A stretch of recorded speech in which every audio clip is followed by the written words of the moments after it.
Bonjour à vous, je suis Ezio Sabatini, fondateur de No Statu Quo et je suis également votre coach dévoué, votre mentor passionné. Et je suis ici tout simplement pour pouvoir vous accompagner dans votre croissance personnelle et le développement de votre leadership. Alors aujourd'hui, nous allons aborder un sujet qui est, je dirais, vous savez, souvent mal compris, mais qui est absolument essentiel pour votre succès dans tous les domaines de votre vie. Imaginez un instant que vous avez la clé pour déverrouiller tous vos rêves, tous vos objectifs. Cette clé, les amis, c'est l'autodiscipline. Oui, vous avez bien entendu. L'autodiscipline n'est pas une punition en soi. Bien au contraire, c'est une libération vers l'atteinte de vos objectifs.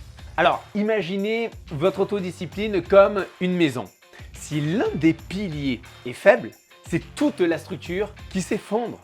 Et c'est la clé, cette autodiscipline, pour atteindre vos objectifs et vivre la vie que vous méritez. C'est d'ailleurs ce que disait Jim Rohn, la discipline est le pont entre les objectifs et leur réalisation.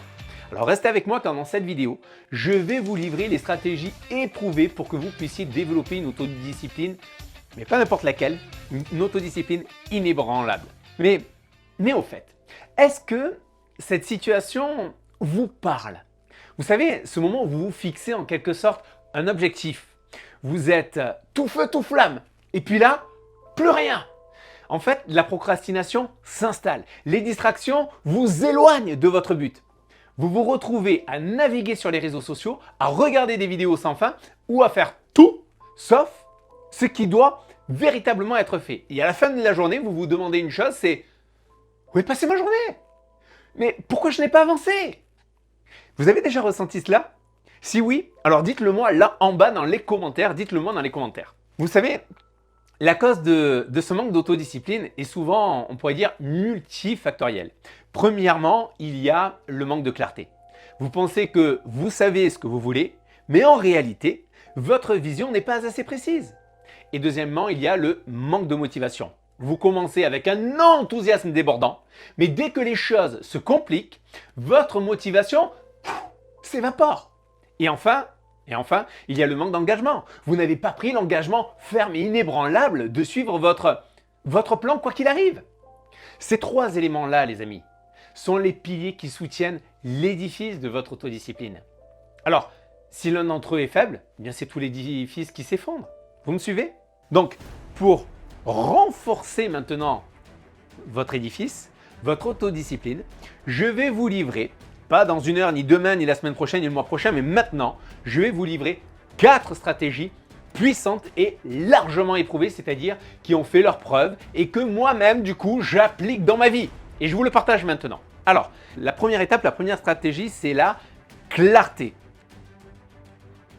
La clarté, les amis. Pourquoi? Parce que la clarté, c'est le pouvoir. Le pourquoi de la clarté est simple en soi. Parce que sans une vision claire de ce que vous voulez accomplir, vous vous retrouverez à poursuivre des objectifs flous ou pire, à réagir constamment aux demandes et aux urgences des autres. D'ailleurs, pour illustrer cela, ce que je veux dire par un objectif flou, prenons l'exemple de vouloir être par exemple en meilleure santé. C'est un bon début en soi, mais c'est trop vague.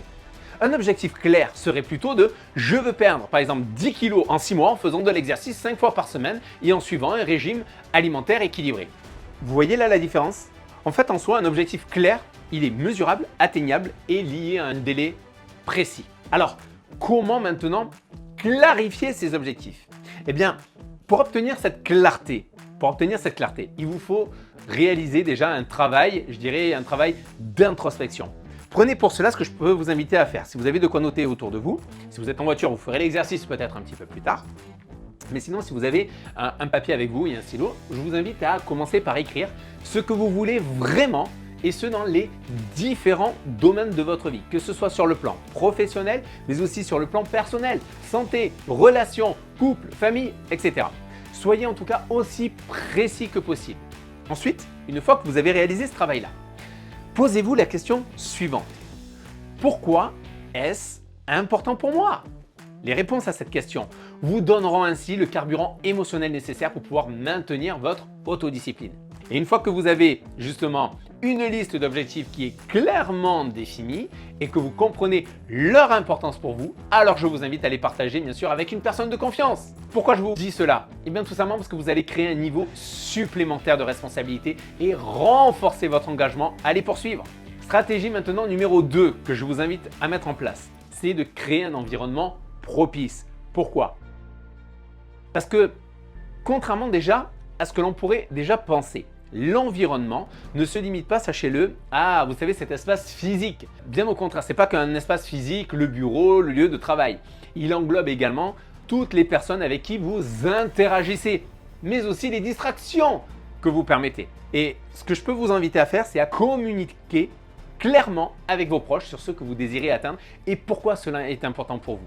Si je vous dis ça, c'est tout simplement parce que le soutien de vos proches peut être un puissant catalyseur pour votre autodiscipline. S'ils ne comprennent pas exactement dans quelle voie vous voulez vous lancer, vous savez, vous allez déjà vous exposer à des difficultés parce que vos choix n'est pas forcément le choix de votre entourage.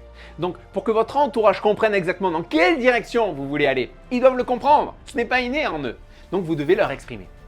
Ensuite, ce que je vous invite à faire, c'est à éliminer les distractions numériques.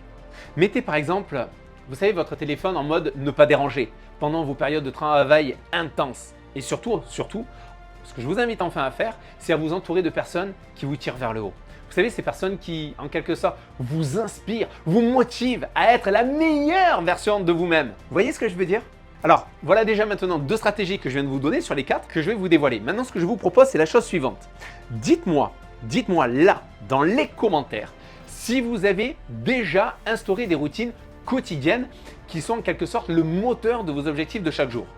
Et si oui, si vous avez déjà instauré ces routines-là, si oui, lesquelles?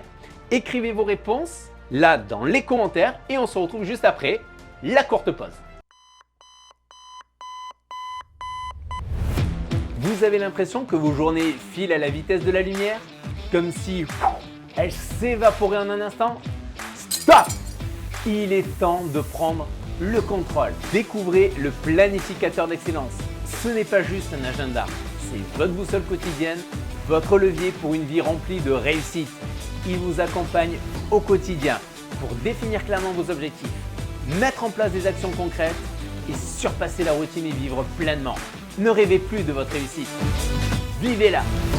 Avec le planificateur d'excellence, vous passez d'une vie subie à une vie désirée. Rejoignez dès maintenant les leaders maîtres de leur temps, maîtres de leur vie. Vous êtes à un seul clic de votre évolution.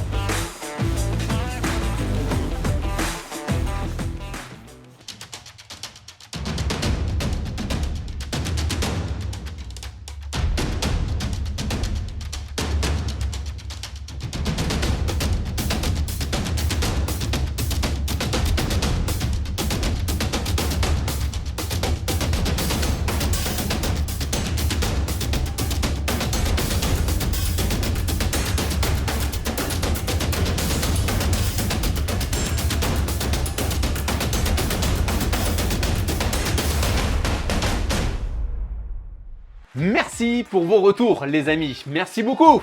Alors forcément si je vous ai parlé juste avant la courte pause de routine, bien sûr ce n'est pas si innocent que cela, vous vous en doutez. En fait il s'agit ni plus ni moins que de la stratégie numéro 3, il s'agit de mettre en place des routines. Sachez-le, les routines sont les piliers de l'autodiscipline. Et je vais vous partager d'ailleurs une partie de mes routines que moi-même j'ai, une routine quotidienne. Afin d'être dans la meilleure énergie possible et pour prendre soin de moi-même, je fais quotidiennement du sport. Et je vous avoue que lorsque je me suis remis à faire du sport régulièrement, ça n'a pas été une chose facile. Pourquoi? Eh bien parce que c'était douloureux. Parce que je n'avais pas cette habitude de me faire mal comme ça sur l'instant. Et encore sur les jours qui suivaient. Vous savez, hein, il s'agit là d'encaisser les courbatures quand ça fait un moment que vous n'avez plus fait de sport. Vous voyez de quoi je parle? T'es là, tu te dis oui, je vais faire du sport, je vais faire du sport. Tu fais du sport, tu as la motivation, tu fais ta première séance de sport. Oh, tu es motivé, tu es à fond. Et par contre, qu'est-ce qui se passe? Le lendemain, tu te lèves, tu as les courbatures et tu te dis t'en peux plus. Pourquoi je me fais ça? Vous comprenez ce que je veux dire? Vous voyez de quoi je parle? Eh bien, vous savez quoi? Malgré cette douleur-là, j'ai persévéré encore et encore. Et d'ailleurs, à force, je dis bien à force justement de persévérer, eh bien, la routine du sport est devenue en soi une habitude pour moi. Et est-ce que j'ai toujours envie maintenant de le faire? Non, et sincèrement, parfois l'envie n'y est pas du tout. J'ai pas envie, mais l'habitude est là. La planification est là. Je sais pourquoi je le fais. La douleur sur l'instant est là, mais je me focalise sur l'accomplissement, sur l'après. Et qu'est-ce qui se passe après ma séance de sport d'après vous? Eh bien, je suis fier de ce que j'ai accompli grâce à la mise en place de routines quotidiennes telles que le sport dans ma vie. Cela est plus facile pour moi. Alors, ok maintenant pour le sport, mais que pouvez-vous inclure par exemple aussi dans vos routines? Eh bien, dans une routine matinale par exemple, celle-ci pourrait inclure la méditation et la revue de vos objectifs pour la journée. Une routine de travail pourrait par exemple inclure des périodes de travail avec un focus très élevé sur ce que vous êtes en train de faire, puis de courtes pauses toutes les heures, toutes les 1h30. Vous pouvez également inclure des routines par exemple pour la lecture, le développement personnel et même pour la détente, le loisir. Vous savez, l'essentiel, c'est de créer des routines qui soutiennent vos objectifs, qui renforcent votre autodiscipline. Tout simplement les amis. Stratégie numéro 4 maintenant. Il s'agit de quoi? De mesurer et d'ajuster. Mesurer et ajuster. Vous savez, mesurer vos progrès et ajuster votre trajectoire. Mais pas seulement important, c'est crucial. Imaginez un pilote de ligne qui ne vérifie jamais ses instruments de navigation. Il risque quoi? De mettre en danger la vie de ses passagers. Et bien de même, si vous ne mesurez pas vos progrès, vous naviguez alors à l'aveugle. Vous risquez de vous épuiser en poursuivant des actions inefficaces ou même contre-productives. Et c'est là que le planificateur d'excellence que j'ai créé pour vous entre en jeu. Par exemple, le planificateur d'excellence, vous savez, c'est cet outil qui va vous permettre et qui vous permet d'ailleurs, pour ceux qui l'ont déjà acquis, car vous êtes déjà nombreux à avoir opté pour cette solution-là, de développement personnel, de croissance personnelle, ce merveilleux outil stratégique vous permet de suivre vos progrès de manière quotidienne, hebdomadaire, mensuelle, annuelle. Il vous donne en quelque sorte une vision claire de ce qui fonctionne et de ce qui nécessite également des ajustements pour atteindre vos objectifs de vie, que ce soit dans la sphère privée ou professionnelle. Alors pour le découvrir, je vous mets le lien d'accès bien sûr de cet outil stratégique exclusif en bas dans le descriptif de la vidéo. En somme, mesurer et ajuster les amis, ce n'est pas une option. Non, ce n'est pas une option. Ce n'est pas une option. C'est une nécessité pour toute personne qui veut atteindre ses objectifs.